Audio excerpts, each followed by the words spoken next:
Welcome back, Focus Learners.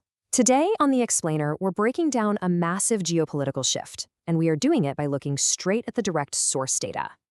We're going to unpack a rapidly unfolding conflict that is currently sending shockwaves not just through the Middle East, but across global markets, international alliances, and honestly, even right down to the modern job market. So grab a notebook because we are unpacking the mechanics of the current US-Iran escalation, the ticking clock that might abruptly end it all, and what exactly this means for your future. Okay, let's dive into this. Here is our roadmap for today. We'll track the initial US-Iran escalation and its fallout, examine internal US doubts and Iran's firm stance, look at a ticking 60-day legal clock, and finally, pivot to the specific career skills you need to future-proof yourself against all this volatility. Section 1. The US-Iran escalation.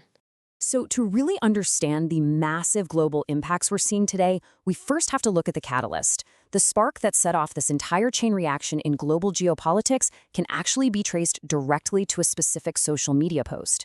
As reported in our source material, Donald Trump took to his platform, Truth Social, and posted this exact quote: "Iran can't get their act together. They don't know how to sign a non-nuclear deal. No more Mr. Nice Guy." But what made this post a true catalyst wasn't just the text, it was the visual imagery accompanying it. The source notes that the post featured background imagery of the Iranian landscape literally experiencing bomb blasts, with Trump himself depicted holding a firearm.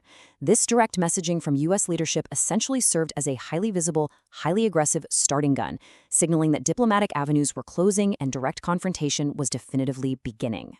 Section 2. Economic and military fallout.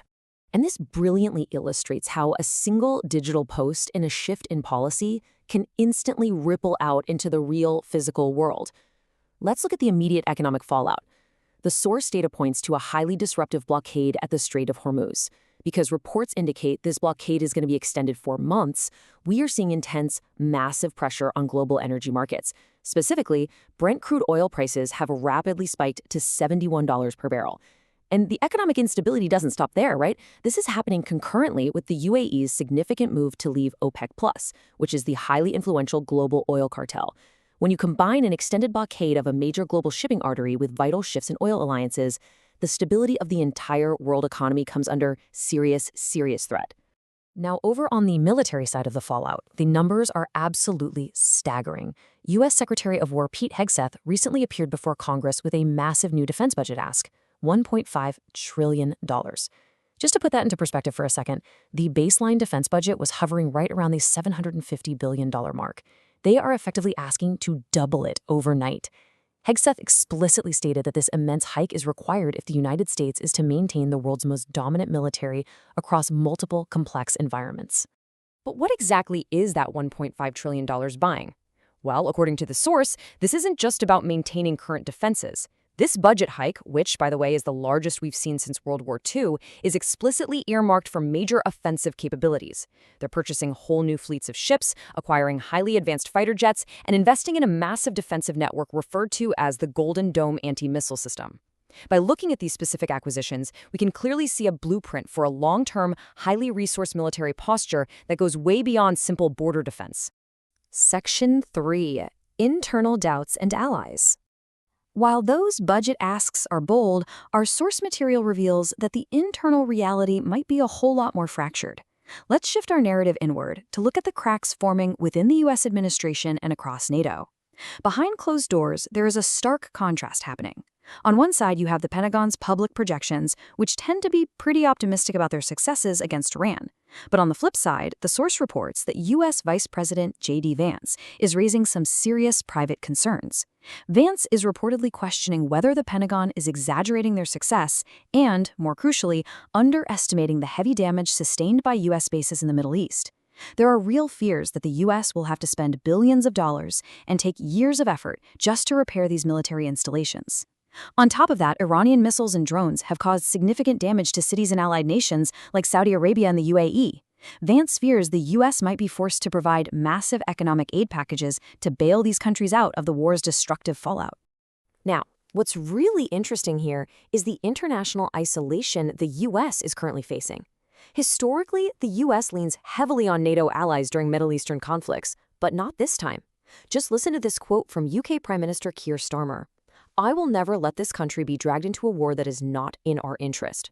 It is a stark, unequivocal refusal.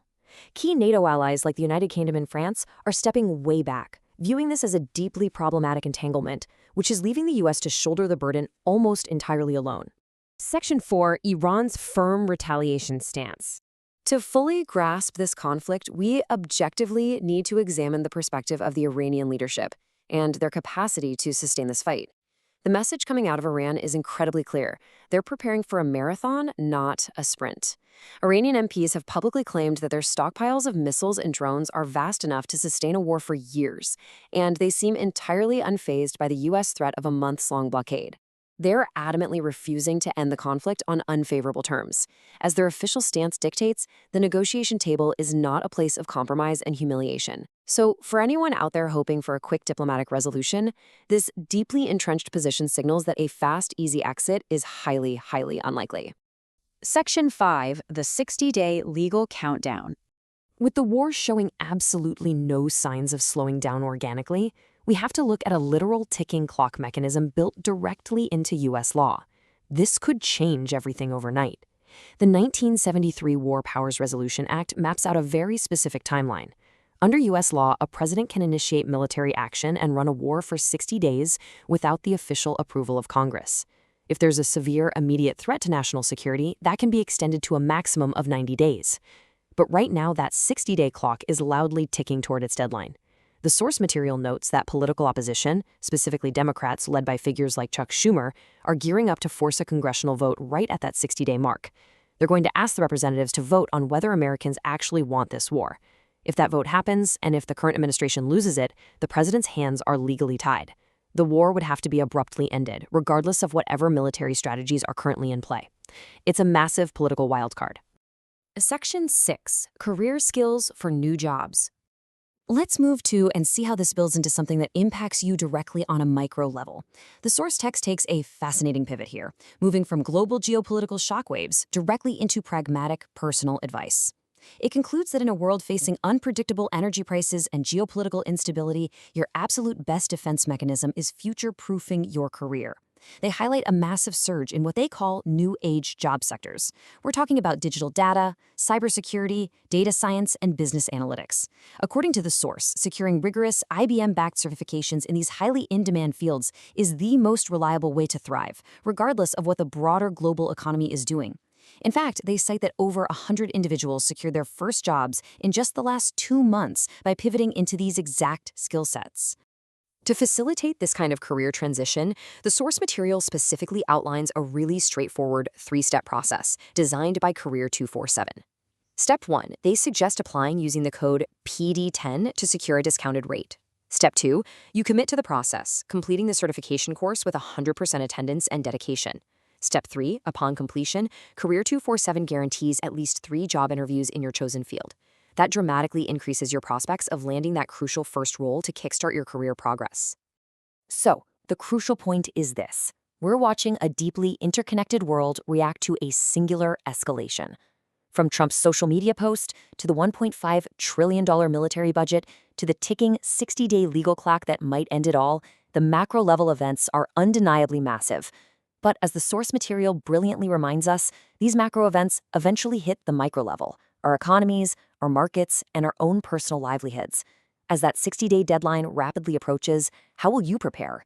How will this geopolitical shockwave reshape the global economy? And more importantly, what active steps are you taking right now to protect and advance your own career trajectory in the face of it? Thank you so much for joining me on this deep dive, Focus Learners. Keep analyzing, keep adapting, and I'll see you in the next explainer.